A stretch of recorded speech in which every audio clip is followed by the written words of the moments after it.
Welcome to Greenacres, the place to be for education, generative agriculture, and the fine arts. Let's see how the magic of Greenacres can transform you today. And today we are going to be talking about the organ.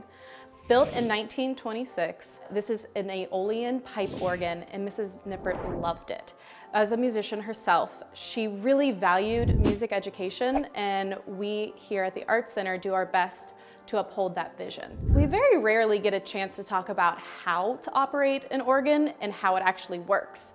So today I thought we could take a few minutes and go up even to the pipe room. Let's start at the organ console. So there are a lot of different parts on this thing, so let's just start right here. These are the manuals. This is called the Great Manual, and this is the Swell Manual.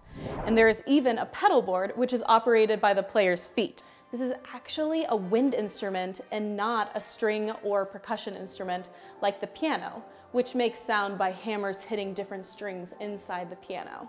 This is actually where these stops come in. So if I were to pull out a stop right here, and now I make a sound, you hear it. The reason for that is when you pull out a stop, it removes a barrier from the corresponding pipes up in the pipe room. So now when I play it, the air goes through the pipes, making the sound. Now that was a trumpet. And you can kind of hear how that sounds like a trumpet. Now if I switch over to a flute, you can hear how it sounds different. And I can play them at the same time.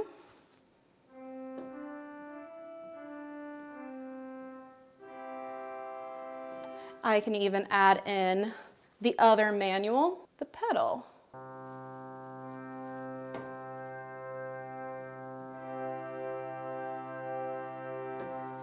And if you really want to, you can use this button, which is called a piston.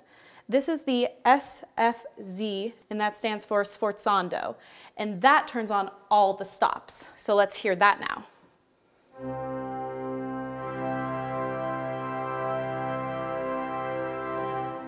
Isn't that amazing? I love that sound. And this is actually where the phrase pulling out all the stops comes from, which I love too. Let's look at volume. The first one I want to talk about is crescendo. Crescendo means to gradually get louder, and that's exactly what it does. In its closed position, the organ works normally, but as I make it get more and more open, it adds more and more stops until all of the stops are operating again, kind of like the sforzando button.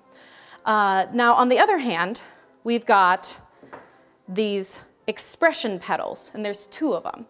So if I turn on the sforzando piston again, this is how it sounds originally when they're closed, and when I open them up, it gets louder. And that's because of these panels up in the pipe room.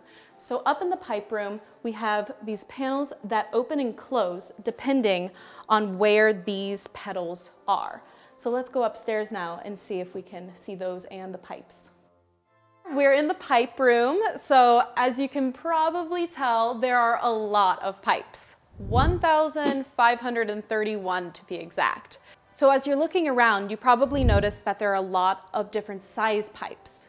The smaller the pipe, the higher the sound, and the larger the pipe, the lower the sound. So each one of these rows corresponds with a stop that we talked about earlier. So this one that I'm standing right in front of is actually that trumpet stop that we just heard downstairs. And then right here is that concert flute that we heard.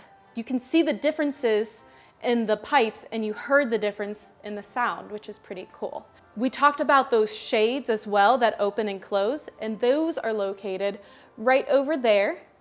And when they're open, you can hear the sound a lot better, and when they're closed, obviously you don't hear as much sound. I love being up here and just being able to experience this magnificent instrument. This is closed to the public, so this may be your only chance to virtually walk through it, so enjoy. We're back at the organ, and I really want to show you the dual art role player component of this organ. Now, we can use these scrolls that we put in right here to listen to different songs. Today, I have with us Dvorak's first movement of his New World Symphony.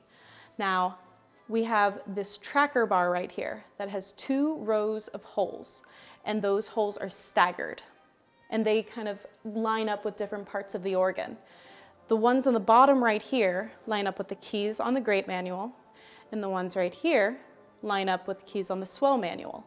And on either side, the remaining holes would be for like stops and other different commands. This is where it's making sure it's going to line up with the rest of the song.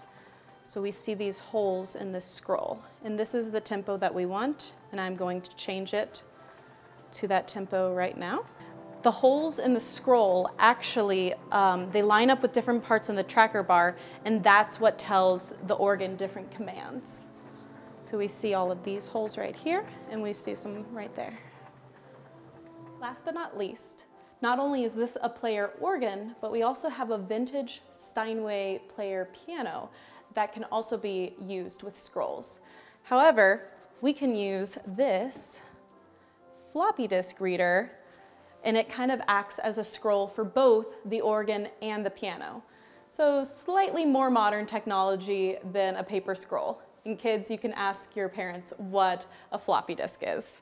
We end today with the song Louise by Richard Whiting, which was one of Mrs. Nippert's favorite songs.